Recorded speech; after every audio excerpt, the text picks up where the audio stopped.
Interessante que o propósito do Senhor, né? Ele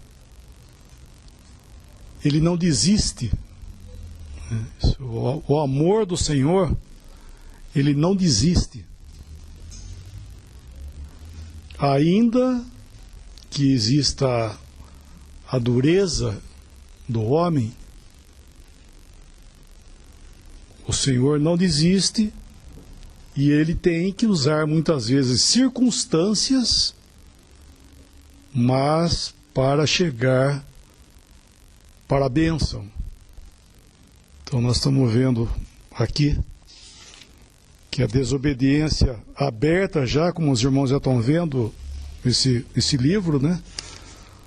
A teimosia, o Senhor falando sim, eles não, e quando o Senhor fala não, ele fala sim, e mesmo assim ainda o Senhor vai usar de circunstâncias para trazer o povo ao arrependimento. O cativeiro da Babilônia foi para purificar o povo, foi para tratar com eles. E quando eles voltaram do cativeiro da Babilônia, eles tinham abandonado os ídolos. Nós vemos quando o Senhor veio, não havia mais idolatria. Começou lá no cativeiro da Babilônia, eles foram purificados nesse sentido, dos seus ídolos. Havia, logicamente, a idolatria em outro caráter, né, quando o Senhor veio. Mas os ídolos em si, eles tinham sido removidos já do meio deles. Mas eu estava pensando isso, que o Senhor aqui não desiste, né? Ainda que eles vão fazendo, o Senhor vai atrás sempre. E assim é conosco. Nós devemos dar graças ao Senhor que Ele não desiste de nós. Nunca. Uma coisa interessante que foi comentado até na semana passada é sobre a consciência. Esses judeus estavam com má consciência porque eles tinham destituído o governador que Nabucodonosor tinha colocado sobre eles, Gedalias. E eles então tinham medo, tinham temor de voltar a Jerusalém, de obedecer à voz do Senhor, do próprio Senhor, falado por Jeremias, porque eles tinham temor de que o Senhor os destruiria ali, que por meio de Nabucodonosor, né? Essa má consciência, impedindo-os de retornar, de obedecer, é uma coisa que faltava para eles fé. E isso é o que deve acompanhar também o cristão. Seja lá o que for, se a nossa consciência nos acusa, nós devemos, seja lá o que for, devemos ir ao Senhor, retornar, confessar e esperar vir da mão dele o que ele quiser. Isso é fé. Se a fé nos acompanha sempre, então mesmo que haja má consciência, mesmo que nós saibamos que fizemos algo que Deus vai desaprovar grandemente, nós não devemos ter esse tipo de temor e fugir de Deus, ir para longe de Deus. Não, nós devemos retornar. Se eles tivessem feito isso, eles teriam outro fim. Mas, infelizmente, a consciência deles foi tão grave e a falta de fé que eles não obedeceram a voz de Deus, né, por intermédio de Jeremias. No versículo 2 nos mostra o porquê disso, né? Então falou Azarias, filho de Osaías, e Joanã, filho de Careá, e todos os homens soberbos, dizendo a Jeremias: tu dizes mentira. O Senhor nosso Deus não te enviou a dizer: não entreis no Egito para lá peregrinardes. Então, fizeram Deus mentiroso, né? Porque eles tinham pedido para Jeremias consultar a Deus por eles, Jeremias consulta, fala e eles não. Tu dizes mentiras. Então eles negando, né, a palavra de Deus e com soberba no coração, soberba precede a ruína, né? Eles então deixam de atender e deixam que suas consciências os dominem e vão para longe de Deus ao invés de voltarem, retornarem a Deus e fazer como Davi, né? Caia eu nas mãos de Deus. Isso é importante, né, para o crente, que ele confie, que não fique desmaiado na sua consciência má, né? E retorne, confesse, e Deus então vai, um coração humilde, né? Deus não rejeita. Agora, aos soberbos, ele resiste. E isso é algo que serve para todos os crentes em todas as épocas.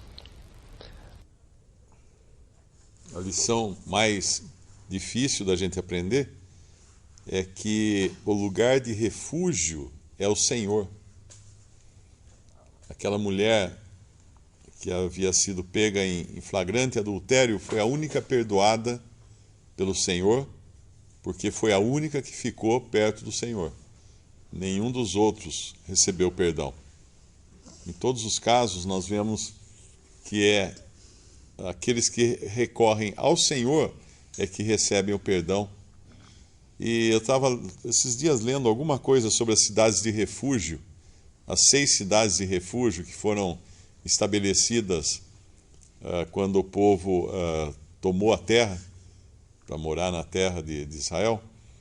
E tinha algumas coisas interessantes, as cidades, geograficamente falando, não sei como um comentarista mostra isso, mas diz que todas elas ficavam em colinas, ficavam em lugares altos, para que a pessoa que ferisse alguém ou que matasse alguém inadvertidamente, sem querer, por acidente, ele pudesse enxergar essa cidade de longe, para não errar o caminho. E esse também é o Senhor, que Ele está no alto para nós. É levantando os olhos que nós enxergamos o Senhor. Foi levantando os olhos que Abraão viu ao longe o monte onde deveria sacrificar o seu filho Isaque. Foi levantando os olhos que Isaque e Rebeca se encontraram. Quando eles levantam os olhos, é que eles se encontram. E nós encontramos o Senhor levantando os olhos também, olhando para o alto. E uma coisa interessante também dessas cidades de refúgio é que lá o homicida involuntário, ele acabava encontrando abrigo. E o parente, o vingador de morte, vingador de sangue, não podia alcançá-lo lá.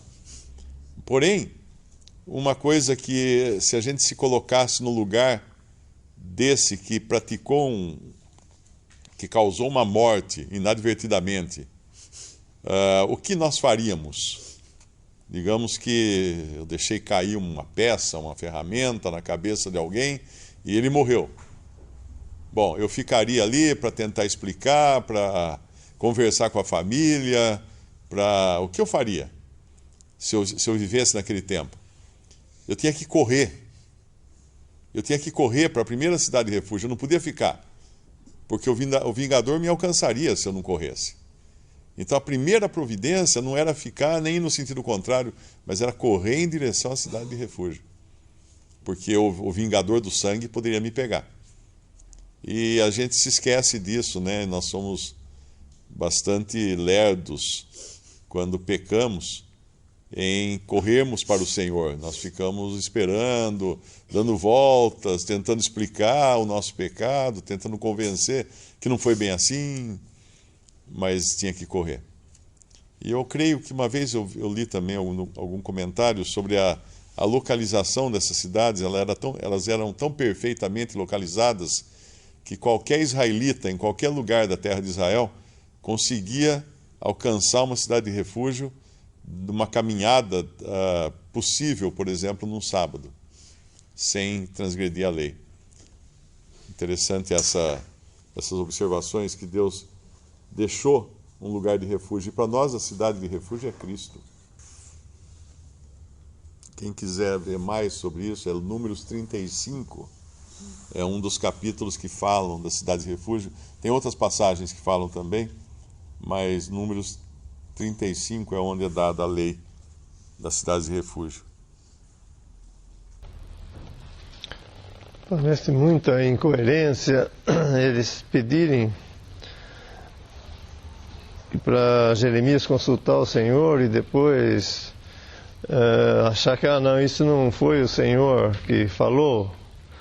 Mas na realidade é muito próprio do homem, né, natural, esse tipo de pensamento, que ele quer consultar o Senhor, ele quer saber a vontade do Senhor, mas ele não quer fazer a vontade do Senhor.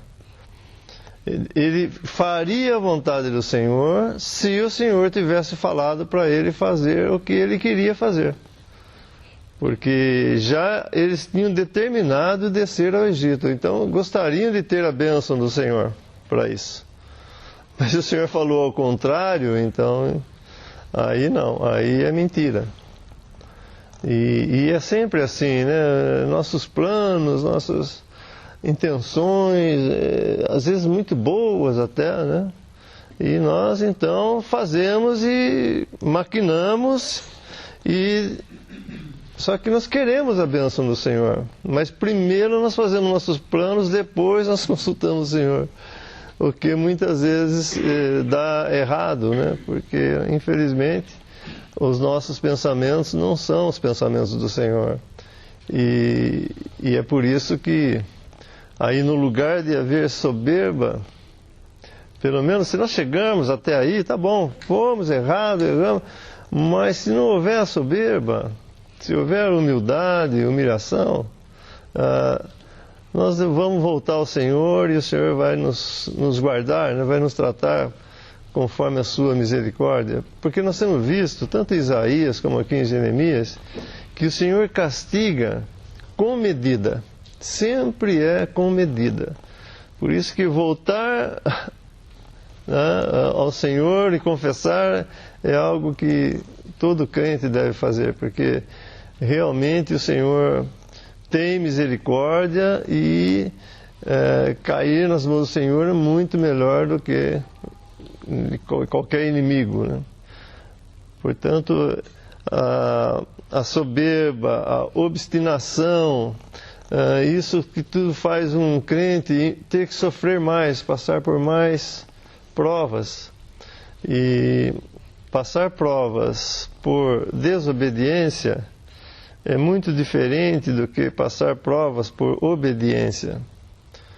Por obediência o crente sofre por fazer a vontade do Senhor, como Jeremias, e em parte de Baruque também, mas no capítulo 45 nós vamos ver uma coisa interessante sobre Baruque.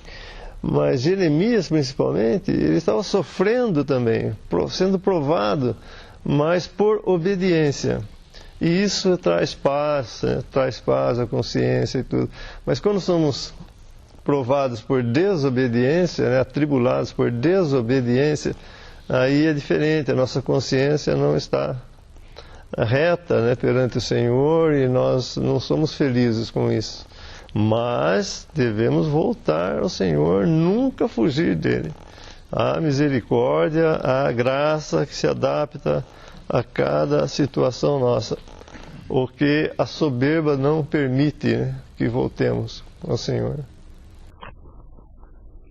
Outro versículo de Provérbios 16, 18 fala: a soberba precede a ruína, e a altivez do espírito precede a queda. Interessante aqui nós vemos que eles tinham pedido e falado, né, claramente que eles, qual fosse a palavra do Senhor, eles iam fazer. Mas mostra claramente, como já foi dito, que eles queriam fazer a vontade deles. Mas eles eles e nós também esquecemos que Deus é soberano, muitas vezes. E o que foi que aconteceu aqui?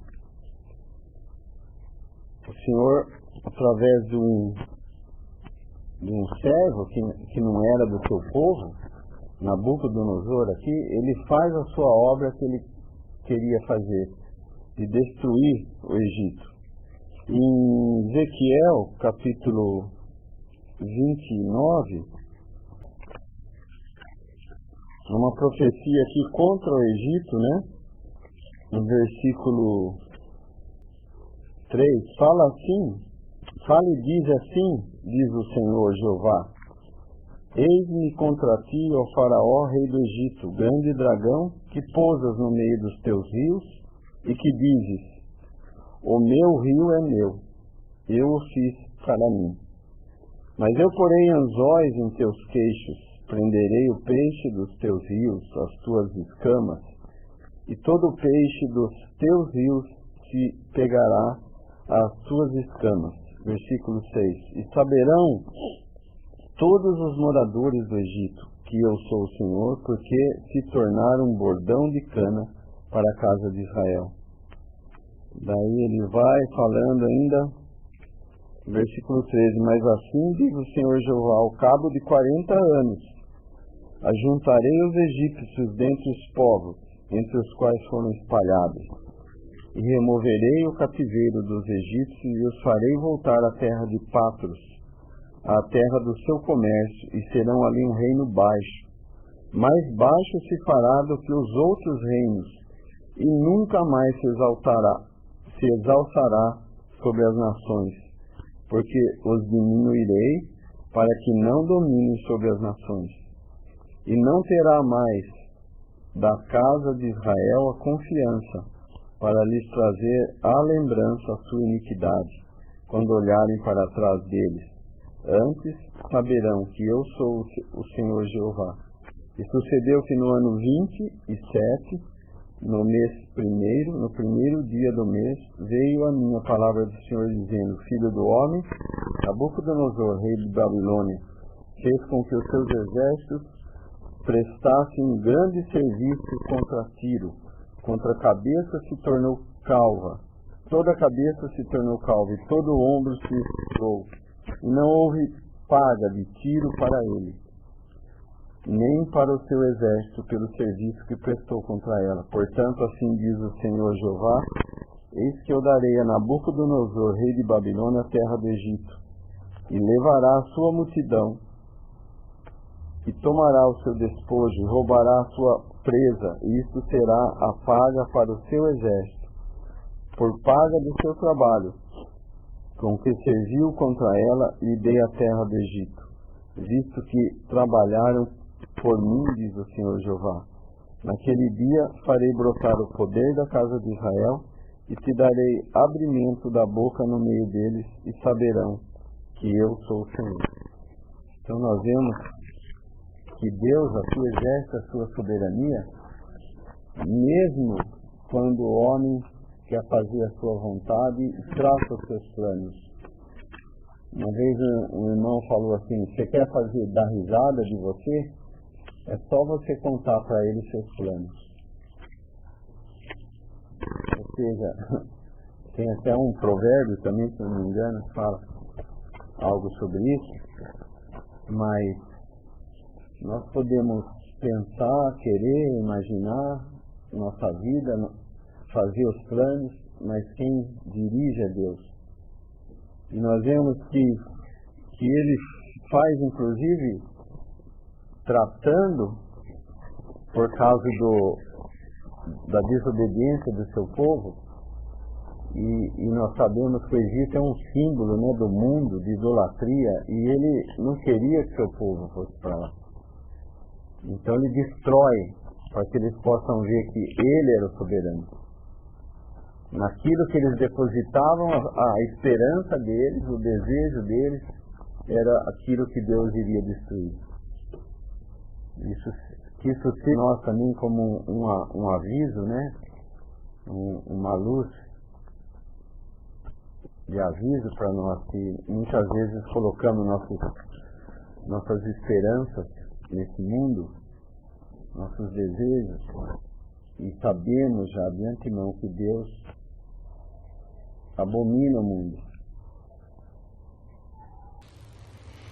Muito interessante essa profecia de Ezequiel, porque no versículo 12 do nosso capítulo, ele fala disso: e lançarei fogo às casas dos deuses do Egito, e ele queimá-los-á, e levá-los-á cativos, e ornar-se-á da terra do Egito, como veste o pastor o seu vestido, e sairá dali em paz.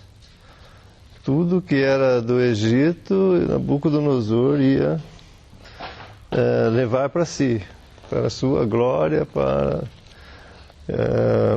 se vestir, né, de todas as coisas que ele não teve o despojo em Tiro, né, como nós vemos lá em Ezequiel. Então, do Egito ele ia tirar isso. E nessa ocasião, esse remanescente, esse restante do povo tão soberbo, obstinado, estaria então na terra do Egito e sofreria o juízo que Deus havia determinado pela desobediência deles no Egito. Então ele trataria com Faraó, com os egípcios, mas também com aqueles obstinados ali no Egito.